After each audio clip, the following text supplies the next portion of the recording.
Hi peeps, dit is Jenny van Disrupt Tutoring en soos altyd is dit 'n plesier om by julle aan te sluit.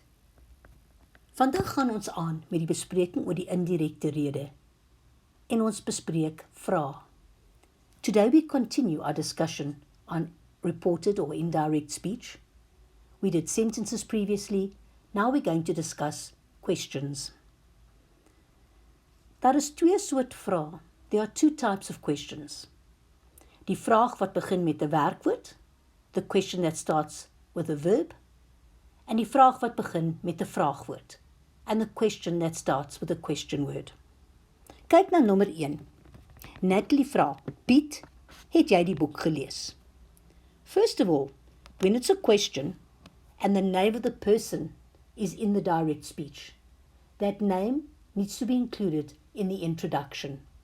Natalie vra Piet, Natalie vra vir Piet. Take the name of the person being talked to into the introduction. For sentences, we use the conjunction dat. For questions, we use the conjunction of. And then the same rules apply.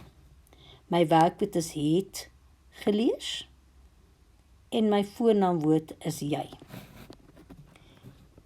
Natalie asks, Piet, have you read the book? Natalie asks Piet if he has read the book. Of hy die boek gelees het. And we end with a full stop because it is no longer a question, it is now a reported question. So my pronoun, which was jy, changes to hy, to be logical. And my verbs go to the end of the sentence because of is group 3, gelees het. Nommer 2. Paul vra, wie het die toets geslaag? This time, my question starts with a question word, wie. Last time, my question started with a verb. When the question starts with a verb, we use the conjunction of. But when the question starts with a question word, we use that question word as a conjunction of group 3. So, Piet vra wie, but now it turns to group 3. Wie die toets geslaag het.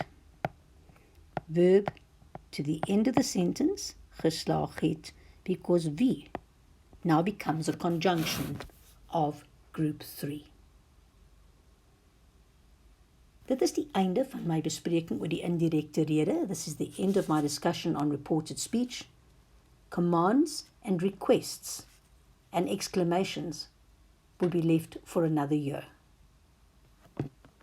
Voordat ek afsluit, wil ek net baie dankie sê aan ons Epic Borgmaatskappy wat hierdie video moontlik gemaak het. Lees alles oor hulle in die beskrywing hieronder. Onthou om ons webtuiste te besoek vir meer van hierdie Epic studieklas video's. As jy nie die antwoord op jou vraag kan vind nie, stuur vir ons die vraag en ons sal antwoord met 'n persoonlike video net